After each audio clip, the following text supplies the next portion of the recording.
할렐루야. 특별 새벽 기도회 15일차 기도회에 참석하신 여러분 주님 이름으로 축복하고 환영합니다. 이제 오늘 기도회가 마치면 이제 4주 가운데 3주가 이제 마무리가 되게 됩니다. 여러분 이제 7부 능선을 이제 넘어가는 복된 기도회입니다. 오늘 이제 하나님의 말씀으로 하루를 시작하신 여러분께 하나님께서 시편 139편에 다윗이 고백한 주님의 은혜의 말씀이 여러분의 삶 가운데 나타나기를 주님 이름으로 축원합니다. 우리 9절 10절 말씀 한번 같이 읽겠습니다. 시작. 내가 새벽 날개를 치며 바다 끝에 가서 거주할지라도 거기서도 주의 손이 나를 인도하시며 주의 오른손이 나를 붙드시리로다. 아멘. 여러분 성경에 나오는 인물 가운데 다윗만큼 하나님 앞에 큰 복을 받은 사람이 없습니다. 여러분 평범한 목동이었는데 젊은 시절에는 목동이 되었다가 한 10년 조금 지나고 나니까 나라의 왕이 됐습니다. 여러분 정말 신세가 굉장히 편 사람이죠. 왕만 된 것만 해도 여러분 축복인데 예수님이 다윗의 후손으로 오셨어요. 세상에 가장 복된 예수님이 다윗의 후손으로 오실 정도로 여러분 다윗은 성경 가운데 가장 하나님 앞에 큰 복을 제일 많이 받은 사람 중에 한 명입니다. 근데 여러분 다윗은 그냥 가만히 있어가지고 복을 받은 게 아니고 삶의 그 축복만큼 어마어마한 많은 고난을 받았어요. 축복만큼 어마어마한 고난을 받았는데 그 모든 고난을 다 뛰어넘어가지고 하나님 앞에 축복을 누린 사람이 여러분 다윗입니다. 그러니까 여러분 그래서 사실은 우리가 인생에 하나님의 많은 복을 체험하고 싶지만 그 복을 받으려면요 인생의 모든 담들을 뛰어넘어야 돼요. 우리의 당면한 모든 이 환난들, 어려움, 괴로움, 여러 막 과제들 이런 것들을 다 통과하고 뛰어넘음으로 하나님이 예비해 놓으신 축복의 결승점에 통과한 사람이 주님의 은혜를 받아 누리는 것입니다. 근데 여러분 인생의 가운데 다윗도 삶에 너무나도 힘든 순간을 살았습니다. 근데 뭐라고 표현하냐면 9절에 보니까 내가 새벽 날개를 치며 바다 끝에 가서 거주할지라도 라고 표현을 합니다. 여러분 이게 뭐냐면 새벽부터 일어나가지고 먼 바다를 향해서 탁 날아가는 여러분 새벽 갈매기처럼 자기가 지금 밤잠을 못 잤다는 거예요.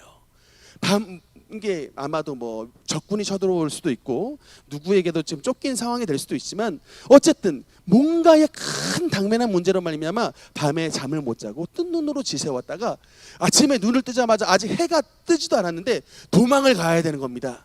그러니까 그는 이 마침 딱 도망을 가려고 나왔는데 저 바다 끝을 향해 날아가는 이 바다새 갈매기 같은 것을 딱 본 거예요. 내 신세가 바로 저것이구나.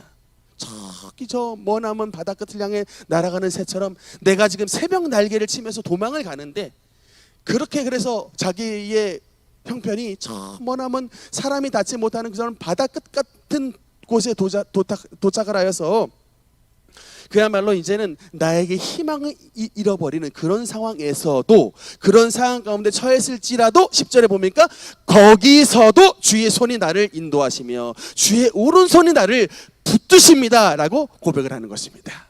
그러니까 우리의 인간의 그 희망의 끝자락에 바다 끝 한계의 끝자락에 도달했을 때 주님은 그곳에 도착해 있는 우리를 주님의 오른손이 우리를 붙잡아 주셔서 그곳에 처하는 것이 아니라 나를 그곳으로부터 나오게 인도해 주시고 그곳에서부터 다시금 하나님의 희망의 나라를 향해 다름박질할 수 있도록 주님께서 우리를 보호해 주시고 붙잡아 주신다는 약속이 오늘 새벽 가운데 나타나시기를 주님 이름으로 축원하는 것입니다.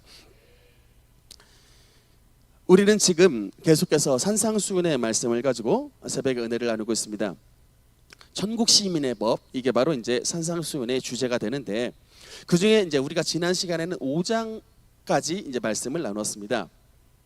이 5장은 이제 천국 시민의 법 가운데에 그러니까 옛법, 율법과 하나님의 새로운 법을 대비를 했습니다. 그래서 그러니까 옛 사람에게 말한 바라고 해서 이제 옛 말씀, 옛 계명에 대해서 말씀을 하시고 그러나 나는 너희에게 말하노니라고 하면서 새 계명을 주시는 이런 대비의 구도로서 말씀을 하셨습니다. 그래서 옛법, 율법은 살인하지 말라의 계명이었지만 예수님의 새 계명은 살인하지 말라로서 만족하는 것이 아니라 마음의 살인, 즉 분노를 품지 말라는 것을 주님께서 말씀하시므로 마음에서부터 하나님의 법을 지키는 삶을 살 것을 요구하셨습니다. 옛법은 간음하지 말라라고 하는 행동에 초점을 뒀다면 예수님의 새 법은 마음의 음심을 품고 여인을 바라본 자마다 마음에 이미 간음하였다고 하므로 주님께서는 이 마음에도 하나님의 정결함을 지킬 것을, 그래서 마음의 죄도 회개할 것을 주님께서 촉구를 하셨습니다.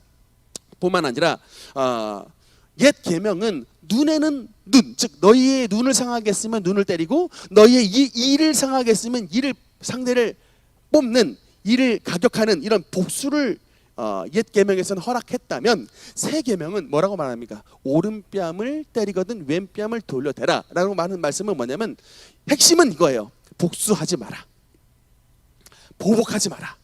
하나님의 백성으로 사는 너희들, 하나님의 천국 백성이 되었으면 너희 마음에 하나님의 천국이 있으므로 보복하지 마라 라고 하는 말씀을 주신 거예요. 그러니까 이제 그 다음에 우리가 지난 시간에 나눴던 이 주님의 계명의 가장 클라이막스 법이 뭡니까? 심지어 너희의 원수가 되었던 자라 할지라도 그 원수를 사랑하고 너희를 박해한 사람을 위해서 기도하라. 그리한즉 너희가 하늘에 계신 너희 하나님의 아들이 되리니라고 하는 이제 최상위 클라이막스의 법을 주셨습니다. 제가 그 이름을 붙여서 에베레스트 기도법이라고 말씀을 드렸는데, 그 정도로 사실은 우리가 그 법을 달성하는 것은, 그 법의 계명을 향해 우리가 정말 큰 도전을 해야만이 정복할 수 있는 것이지 그냥 쉽게 살아서는 이게 그런 법이 이루어지지는 않으나, 그러나 여러분 하나님의 나라는 이런 법을 지키는 자들을 통하여 이 땅 가운데 확장이 되게 되는 것입니다. 그냥 술에 술 탄 듯, 그냥 물에 물 탄 듯, 그냥 이렇게 어설프게 살아서는 여러분 이 땅 가운데 하나님의 나라가 이루어지지 않습니다. 여러분 이 땅 가운데 하나님의 나라가 어떻게 임했어요? 자기를 향해 돌을 던졌던 스데반 집사님 여러분 보십시오. 그때 이제 사도 바울이 사울이었던 시절입니다. 이 사울 청년의 담보를 받아가지고 모든 사람이 스데반을 향해서 돌을 던졌을 때, 그때 스데반이 죽어가면서 뭐라고 얘기했습니까? 아버지, 무릎을 꿇으면서 이 죄를 저들에게 돌리지 마옵소서. 여러분 이렇게 기도하고 죽었습니다. 그 기도가 응답이 돼서 바울이 사울이 된 거예요. 여러분 그렇게 해서 자기에게 돌을 던지는 그 스데반이 죽으면서 자기를 바라보면서 하나님 앞에 용서를 구했던 그 스데반의 모습이 일평생 바울의 뇌리에 떠나질 않았습니다. 자기도 나중에 돌을 맞죠. 나중에 이방에서 복음을 전하면서 돌을 맞지만, 그때 바울의 뇌리 속에 자신이 옛날에 던졌던 스데반이 죽어가면 그 모습이 떠올랐을 것입니다. 그러면서 그 스데반의 기도가 마음속에 있었을 거예요, 바울도. 그래서 바울 역시 돌을 맞았지만 그들을 저주하고 욕을 욕으로 죄를 죄로 갚지 않았습니다. 하나님의 나라는 바로 이런 사람에게 나타나는 거예요. 이런 정말 에베레스트를 등정할 수 있는 주님의 사랑으로 세상에 있는 모든 미움과 죄를 정복해 버릴 수 있는 사람에게서 나타나는 축복이 여러분 천국의 법인 것입니다. 그러니까 여러분 우리 새벽에 나왔으면 이제 이런 것을 도전해야 돼요. 여러분의 도전이 무엇입니까? 그냥 어떻게 하면 돈 좀 벌어볼까? 어떻게 하면 그냥 잔고 좀 채워볼까? 여러분 이게 대부분 사람들이 바라보는 인생의 도전입니다. 세상 사람들의 소망은 잔고 채우고 어떻게든 돈 많이 버는 게 소원이에요. 그러나 여러분 예수님은 우리에게 천국 시민의 법을 주셨습니다. 그 법은 천국, 앞으로 들어갈 천국을 이 땅 가운데서 살아가는 사람들에게 나타나는 삶의 양상인 거예요. 다르게 살아야 됩니다. 그러니까 여러분 지금 우리 기독교가 하지 못하는 게 바로 이것이죠. 자기의 막 이기심을 위해서는 막 목소리를 외치는데, 큰 소리를 치고 막 욕하는데, 여러분 지금 오늘날 하지 못하는 기독교의 모습은, 우리가 상실했던 것은 바로 이겁니다. 천국을 나눠주지 못해요. 지탄을 받고 있습니다. 천국을 나눠주기는커녕 지금 천국을 가려고 하는 마음이 있었던 사람들조차 천국에 갈 수 있는 교회를 안 가게 막아버리는 축복의 통로가 아니라, 여러분 지금 정말 말하자면 끔찍하지만 저주의 통로가 되고 있어요. 천국 가는 길을 막고 있습니다. 교회를 못 가니까 여러분 천국 가는 길을 막고 있죠. 여러분 정말 우리 목사부터 해가지고 우리 모두가 심각하게 반성해야 됩니다. 그러니까 여러분으로 말미암아 나 저 사람 믿는 예수 안 믿을래, 최소 이런 말은 듣지 말아야 돼요, 여러분. 그러니까 여러분 정말 최상은 뭐냐면, 나 한번 우리 장로님이 믿는 예수님 나 한번 믿고 싶습니다. 그러니까 우리 권사님이 믿는 예수님 나도 한번 믿고 싶습니다. 우리 선생님이 믿는 예수님, 나 한번 믿고 싶습니다. 이런 말을 여러분의 삶 가운데 나타나게 하라. 이게 바로 여러분 마태복음의 산상수훈의 핵심인 거예요. 그게 바로 천국 시민의 법인 것입니다. 정말 그래서 정말 여러분의 삶 가운데, 그러니까 여러분의 삶의 열매를 맺음으로 하나님 앞에 영광을 돌리는 이런 은혜가, 이런 축복이, 이런 천국의 문이 열리는 은혜가 여러분의 삶 가운데 나타나기를 주님 이름으로 축원하는 것입니다. 오늘 이제 6장의 말씀은 이제 천국 시민이라면 그러면 구체적으로 어떤 삶을 살아가야 할 것이냐에 이제 삶에 초점을 맞췄습니다. 이제 천국 시민의 법이 5장은 총론이었다면 이제 6장서부터는 강론으로 시작하는 거예요. 이제 구체적인 행동으로 천국 시민을 살아간 천국 시민이라면, 천국 시민의 법을 지키는 사람이라면 그 삶 가운데 어떤 삶의 열매가 나타나야 될 것이냐, 강론 파트가 6장서부터 시작합니다. 6장 3절 말씀 같이 읽겠습니다. 시작. 너는 구제할 때에, 아멘. 여러분, 이제 첫 번째 천국 시민이라면 그의 삶 가운데서 무엇이 나타나야 된다고 말씀합니까? 구제라고 말씀을 하고 있습니다. 구제. 여러분 다 단어 의미를 알고 있을 것입니다. 구제라고 말하면 가난한 사람들을, 그 가난한 형편에 거하고 있는 사람들을 돕는 일, 그게 바로 이제 구제라는 단어입니다. 이게 여러분, 이 구제라는 단어는 사실은 하나님의 속성입니다. 여러분, 이 구제가 어디에 가장 많이 담겨져 있냐면 의외로 하나님의 율법 안에 구제의 단어가 굉장히 담겨져 있어요. 여러분, 제가 이제 근거 구절을 한번 표현하겠습니다. 레위기 19장 9절 10절 두 절 한번 읽어보겠습니다. 시작.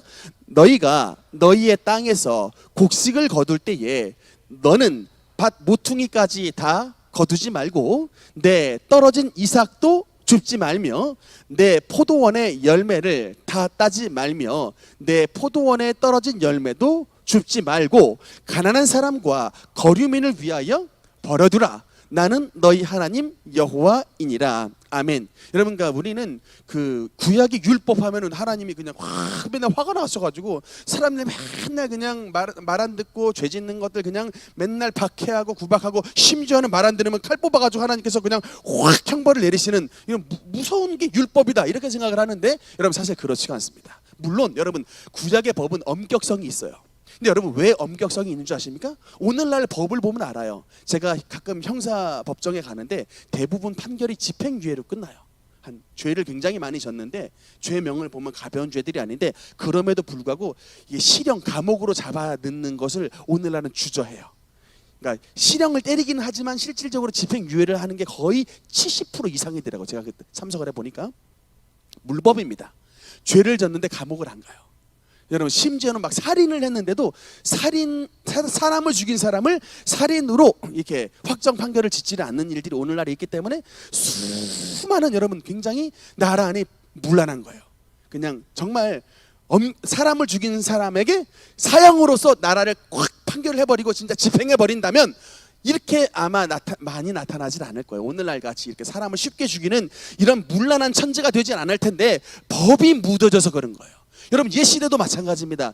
보통 사람들이 다 돈이 많거나 권력이 높으면요, 법을 무시하는 경향이 있어요. 내가 돈이 많은데 말이야, 내가 높은데 무슨 법은 나보다 낮은 놈들이나 지켜. 약간 이런 오만방자한 이런 마음들이 부자들이나 권력자들에게 있습니다. 그래서 그렇기 때문에 하나님께서는 네가 심지어는 부자랄지라도, 네가 심지어는 높은 왕이나 권력자라 할지라도 하나님 아래서 너는 죄 지으면 너는 죽을 수밖에 없는 죄인이야 라는 것을 알려주시기 위해서 율법은 굉장히 엄격합니다. 엄격하게, 뭐 가난하든 부자든 지위 여하를 막론하고 다 주님께서 엄격하게 대하셨지만 그럼에도 불구하고 성경은, 율법은 특히 인권법입니다. 오늘 우리가 읽었던 19장은, 레위기 19장은 추수법이에요. 추수법.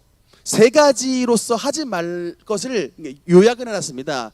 곡식을 몽땅 거두지 말라는 거예요. 그러니까 밥 모퉁이를 거두지 마라. 또 뭐냐면 한 번 이삭이 땅바닥에 떨어졌으면 그거 도로 어지간하면 다 줍지 마라. 또 뭡니까? 포도를 딸 때에 그걸 포도나무에 있는 포도를 전부 수확하지 말라. 말라예요. 추수법. 몽땅 다 그러니까 예를 들어 밀추수나 보리추수할 때 몽땅 다 잘라가지 마라. 심지어는 땅바닥에 떨어졌으면 떨어진 것들 다시 다 줍지 말라. 나무에 있는 것도 몽땅 다 거두지 말고 남겨둬라라는 거예요. 이유가 뭡니까 여러분? 밑줄 걷죠?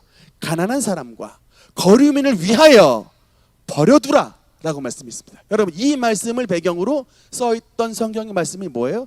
룻기예요. 이 말씀으로 배경으로 있었기 때문에 룻기가 가능한 거예요. 그 베들레헴의 유력자 보아스의 넓은 밭에 보아스가 밀추수와 보리추수라고 있었던 때였는데, 당시에 이제 모압의 여인 과부죠. 룻과 수많은 과부들이 그 보아스의 밭에 달라붙어 있었습니다. 왜요? 이 말씀을 근거로 한 거예요. 가난한 사람과 거류민들을 위해서 버려두라. 그 추수를 안 한 거예요. 냅둬 준 거예요. 너희들은 과부들, 또 모압 출신의 이방 여인들, 이런 사람들, 가난한 사람들 내 밭에 와서 떨어진 거 주워가라는 거예요. 이거는 하나님께서 그 법을 주셨기 때문에 가능한 것이지, 여러분 부자들은요, 남의 거 내가 999원 있으면 남의 거 1원 뺏어가서 1000원 만들고 싶은 게 부자의 속성들이에요. 그렇게 해야 돈을 벌어요. 근데 하나님의 법은 네가 아무리 부자여도 너의 밭에 있는 나무, 너의 밭에 있는 곡식이 네게 아니라 본질상은 이 세상을 창조하신 나 여호와 하나님 것이기 때문에 너는 나의 법을 지켜서 너의 재산을 관리하라는 거예요. 그 법을 주신 겁니다. 부자에게 주시는 추수법들이에요. 심지어는 여러분 그 어떤 법도 있냐면 종법도 있어요. 여러분 여러분 이거를 지금의 관념으로 보시면 안 돼요. 여러분 이게 이 성경을 읽을 때는 최소한 모세가 BC 1500년, 즉 지금으로부터 3500년 전에 쓰였다는 것을 보고, 그 관점으로 보고 여러분 성경을 읽으셔야 됩니다. 그러니까 율법이 얼마나 대단한 법인지를 알 수가 있어요. 여러분 옛날 지금으로부터 3500년 전에 종의 인권이 어디 있습니까? 여인들의 인권이 어디 있냐고요. 근데 여러분 율법은 그 종들의, 노예들의 법을, 인권을 설정을 해놨어요. 엄청나게 대단한 법입니다. 저는 그러니까 법을 좀 아니까 그런 면에서 성경을 읽어보니 너무나 은혜가 되는 거예요. 출애굽기 21장 26, 27절 읽겠습니다. 시작. 사람이 그 남종의 한 눈이나 여종의 한 눈을 쳐서 상하게 하면 그 눈에 대한 보상으로 그를 놓아줄 것이며, 그 남종의 이나 여종의 이를 쳐서 빠뜨리면 그 이에 대한 보상으로 그를 놓아줄지니라. 아멘. 여러분 이 3500년 전에 하나님께서 율법을 통해서 뭐를 설정해 놓으셨어요? 종들에 관한 인권을 설정해 놓으신 거예요. 여러분 조선 땅에 이런 게 말이나 되겠습니까? 주인이 화가 났다고 종의 눈을 때리고, 주인이 화가 나가지고 종의 이빨을 쳐가지고 이빨 빠지는 일들은 조선 시대에서는 여러분 비일비재하게 나타난 일입니다. 그런데 그렇게 행동을 했을 때, 주인이 종들을 그렇게 부당하게 대우했을 때 그에 대한 대가로 종을 속전해 버리는 거예요. 놔주는 거예요. 자유인이 되게 만들어줘야 합니다. 하나님의 법입니다. 그러니까 그 법을 설정해 놨기 때문에 이제는 아무리 뭐 주인이어도 이렇게 법의 율법이 법을 그대로 다 따를 수밖에 없었던 것. 그래서 여러분 제가 말씀드리고자 하는 포인트가 뭐냐면, 하나님은 구제, 어려운 사람, 가난한 사람, 여인들, 당시에 이제 뭐 고아 이런 사람들을 돕는 이 정신이 바로 우리 하나님 아버지의 마음이라는 사실을 여러분 아셔야 되는 것입니다. 그래서 그래 우리 주님께서 특별히 그러므로 우리에게 이제 말씀하시는 것이 뭐냐면, 구제를 여러분의 삶 가운데 실천하는 것이 바로 우리 하나님 아버지의 마음을 나타내는 것이다. 시편 112편 말씀, 112편 9절 말씀 읽겠습니다. 시작. 그가 재물을 흩어 빈궁한 자들에게 주었으니.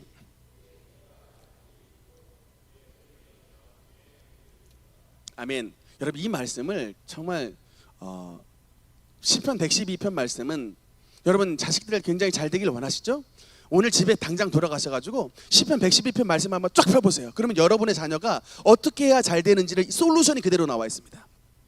그 중에 한 가지가 바로 이거예요. 부모님이 자녀들을 보는 이제 가정에서 여러 어려운 사람들에게 빈궁한 재물을 흩어 나눠주는, 가난한 사람들을 돌봐주는 긍휼의 부모님의 모습을 보여주는 것.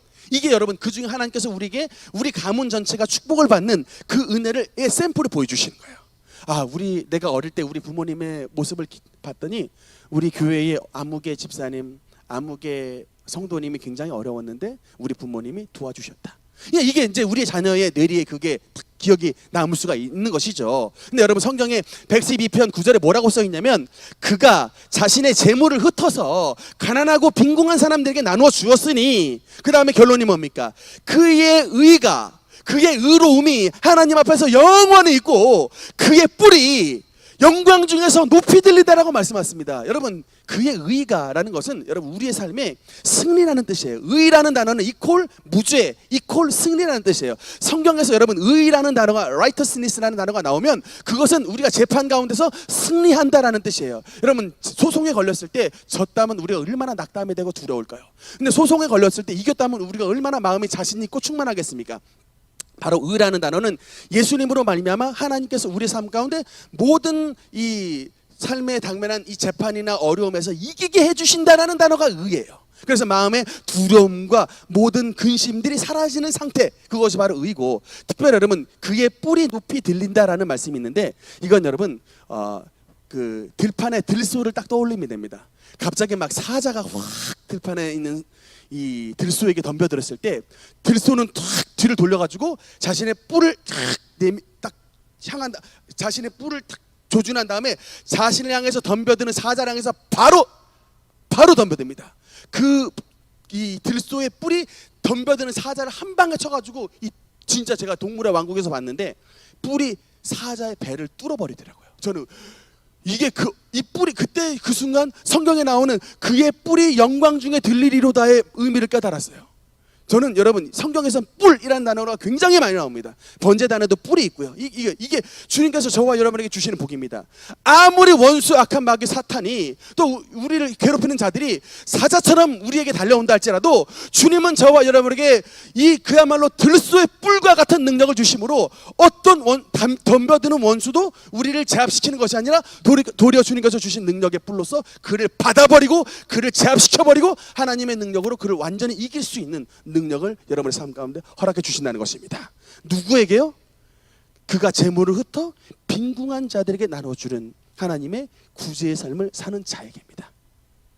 심지어는 여러분 다니엘이 느부갓네살을 만났습니다. 느부갓네살이 하나님 앞에 이 4장의 말씀의 상태는 뭐냐면요, 하나님의 징계가 임한 상태예요. 하나님께서 네가 너무 교만하다. 너 느부갓네살, 너 내가 지켜봤는데 네가 지금 천하의 왕이라고, 네가 천하의 왕이라고 하늘과 땅을 지은 나 여호와를 폄훼하면서 네가 스스로 아주 세상에 제일 높은 자인 것처럼 살아가고 있지? 너 조만간 7년 동안 짐승처럼 돼가지고 짐승처럼 풀이나 뜯어먹으면서 정신의 질환이 나타나리라. 하나님께서 그 형벌을 느부갓네살에게 탁 선포하셔가지고 다니엘이 지금 왕궁에 가가지고 그것을 선포하러 들어갔는데 다니엘이 그래도 느부갓네살을 아끼는 마음이 있었습니다.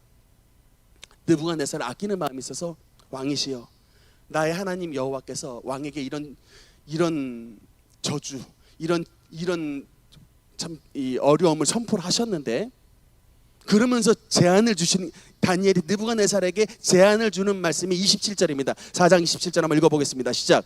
그런즉 왕이여, 내가 아뢰는 것을 받으시고 공의를 행함으로 죄를 사하고 가난한 자를 긍휼히 여김으로 죄악을 사하소서. 그리하시면 왕의 평안함이 혹시 장구하리이다. 아멘. 지금 하나님의 징계가 선포된 이 마당에 다니엘이 혹시 하나님의 마음을 돌이킬 수 있는 솔루션을 2가지를 얘기하는 거예요. 지금 당신 너무나 죄 많이 졌는데 공의를 행함으로 죄를 사하고 또 가난한 사람들을 긍휼히 여겨주심으로 그들을 실질적으로 도와주심으로 여러분 왕이시여 죄를 사하소서라고 솔루션을 주는 거예요. 근데 이것을 했다 안 했다? 안 해버린 것이죠. 그래서 정말 하나님의 징계가 임하여 정말 난광병이라고 하는 현대의학에 의하면 난광병이라는 질병이 임해가지고 정신적으로 아주 그러니까 인세인 상태, 이 정신 나간 상태의 왕이 그냥 그래서 사람인데 소같이 된 거예요. 그런 질병이 있나 봐요. 사람이 밥을 먹어야 되는데 사람의 이 정신에 이제 마귀가 임하니까 짐승처럼 돼가지고 소처럼 풀을 뜯어먹는 그런 이제 느부갓네살이 그런 7년간 정신질환을 앓았던 기록이 다니엘서에 나와 있습니다, 여러분. 그러니까 그런 어려움을 당했지만 어쨌든 하나님께서 다니엘에게 주셨던 그 느부갓네살이 죄를 사할 수 있는 길을 뭐를 통해서 열어주신 거예요? 가난한 자를 긍휼히 여김으로입니다. 그래서 혹시 여러분 지난날에 모든 죄가 너무나 지은 죄가 많다고 여겨주시는 분, 다니엘의 솔루션을 한번 여러분의 삶 가운데 실천하십시오. 여러분의 삶 가운데 죄를 그치고 주님께 의를 돌릴 뿐만 아니라 여러분의 가정에 뭔가 하나님의 획기적인 전개 역사가 나타나기를 소망하면 다니엘이 느부갓네살에게 준 그 해결책처럼 여러분 정말 가난한 자를 긍휼히 여기는 그런 정말 가난한 사람을 위한 구제를 실제 여러분의 삶 가운데 한번 행동으로 옮겨주심으로 그런 주님의 은혜가 여러분의 삶 가운데 나타나기를 주님 이름으로 축원하는 것입니다.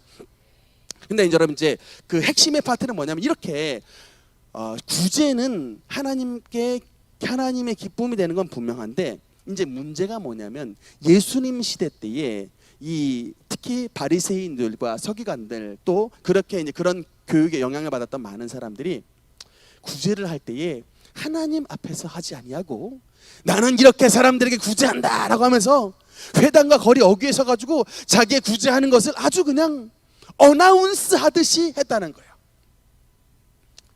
그게 이제 예수님 시대 때에 나타났던 많은 사람. 1절 말씀 한번 읽겠습니다. 시작. 사람에게 보이려고 그들 앞에서 너희 의를 행하지 않도록 주의하라.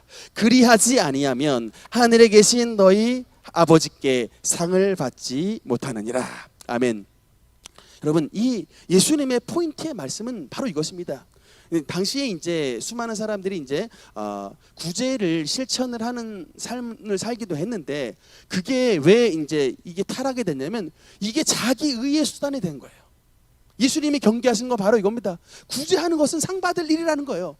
그래서 계속 여기 1절부터 4절의 말씀에 4구절인데 상이 3번이나 써 있어요. 그러니까 구제는 여러분 상 받는 일입니다.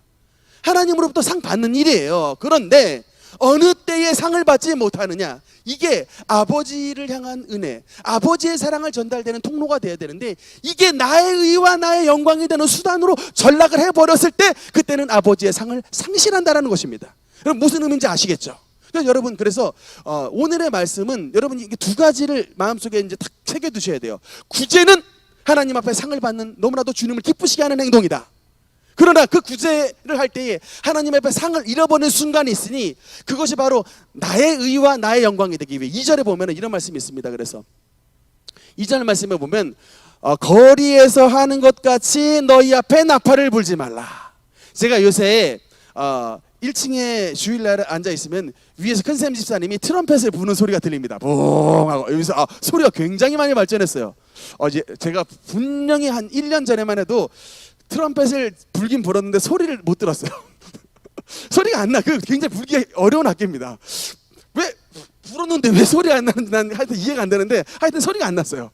근데 이제 참 훌륭하신 지휘자님께서 이제 오셔가지고 레슨을 해주시니까 그분이 또 혼 전공이니까 아주 관악기를 정말 잘하시거든요. 그래서 알려주시니까 어느 날부터 이제 소리가 나더니 요새는 소리가 제법 정말 소리 잘 나요. 그러면서 이제 막 나팔 불 때 나의 이름 이 찬양 그래서 조만간 한번 등장하겠다. 제가 그렇게 기대를 하고 있는데 제가 1층에 있는데도 2층에서 큰샘 집사가 있는 것을 알 수 있습니다. 어떻게 하냐면 2층에서 나팔 부는 소리가 붕 나니까 제가 큰샘 집사가 2층에서 나팔을 불고 있구나 이런 것을 아는 거예요. 여러분 근데 이 당시에 수많은 바리새인들과 서기관들이 이렇게 그냥 은밀하게 구제를 하면 좋은데 은밀하게 하나님의 사랑을 나타내면 좋은데 사람들 다 모인 데서 큰샘 집사는 그냥 나팔을 불듯이 그러니까 사람에게 그냥 나 이렇게 그냥 어나운스 나 이렇게 그냥 구제한다는 것을 너무 그냥 광고하니까 이게 하나님의 의가 아니라 그 사람이 다 누구에게 이제 집중하는 거예요. 그 사람을 바라보는 거라고요. 여러분 어려운 사람들 도와주는 건 좋습니다. 근데 여러분이 어려운 사람을 도와줄 때 반드시 그 속에 뭐가 들어가야 되냐면 예수님의 사랑이 들어가야 돼요. 예수님이 당신을 사랑하십니다. 이러면서 주셔야 돼요. 하나님이 당신을 사랑하십니다. 하나님의 긍휼이 당신에게 임하길 바랍니다. 그러니까 여러분은 그냥 감춰줘야 돼요. 예수님은 이걸 뭐라고 표현했습니까? 3절에 오늘 주제잖아요. 3절의 말씀 3절 말씀 오른손이 하는 것을 왼손이 모르게 하여. 우리 예수님은 언어의 마술사예요. 여러분 어떻게 오른손이 하는 것을 왼손이 여러분 어떻게 모른다는 것이 가능합니까? 그 정도로 오른손이 하는 행동을 왼손이 못 볼 정도로 살짝 해버리라는 거예요. 근데 모르게 그 정도로 주님께서 좀 과장법을 쓰셨던 것은 그만큼 주님께서 우리가 은밀하게 행동하고 이 은밀함의 포인트는 뭐냐면 아버지께 드린다는 게 포인트예요. 그냥 안 보이게 해야겠다는 게 포인트가 아니고 이게 뭐냐면 하나님께가 포인트입니다. 나의 구제, 나의 사랑이 오직 주님께, 솔리 데오 글로리아, 오직 하나님께 영광을. 그러니까 여러분의 모든 선행이 솔리 데오 글로리아, 오직 하나님을 향해서 가기를 원하시는 것이 오른손이 하는 것을 왼손이 모르게입니다. 그러니까 그런 사랑을 실천하고 그런 긍휼의 은혜를 받은 사람이, 여러분 그럴 때에 가난한 사람들에게 뭐가 열리는 거예요? 그런 여러분의 선한 손길을 통해 그런 사람들에게 하나님의 천국이 임하는 거예요. 그러니까 여러분 우리가 예수 믿으세요라고 말하기 전에 그들에게 천국을 좀 나눠주셔야 됩니다. 돈 없는 사람 얼마나 살아가는 게 얼마나 지옥 같을까요? 여러분 얼마나 가난한 사람, 제가 정말 뭐 말하자면 너무 길어요. 여기까지만 하고. 그래서 저도 어릴 때 가난하게 살았거든요. 그러니까 제가 그 가난의 서러움을 정말 압니다. 진짜 알아요. 진짜 압니다. 정말 사는 게, 그러니까 뭐 교회 가서 아무리 천국 얘기해봐야 마음속에 들어오질 않아요. 내가 사는 게 지금 이게 천국이 아닌데. 이런 항상 어려움이 들. 그런데 여러분이 그 어려운 사람에게 정말 물질에 어려움 당한 사람에게 물질도 주고 어려움에서 이렇게 벗어날 수 있는 뭔가의 해결책을 제시해 준다면 그게 바로 그곳에, 그 사랑이 있는 곳에 하나님의 나라, 천국의 역사가 나타나게 되는 것을 믿으시기 바랍니다. 오늘 말씀을 받으시는 여러분께 정말 오른손이 하는 것을 왼손이 모르게 그 은밀함의 구제를 통하여 여러분의 삶에 하나님의 나라가 열리고 여러분의 가정에게는 대대로 주님의 놀라운 은혜와 긍휼과 여러분의 뿌리 하나님 앞으로 높이 들릴 수 있는 귀한 축복과 은혜의 모든 주인공들 되시기를 주님의 이름으로 축원합니다. 기도하시겠습니다.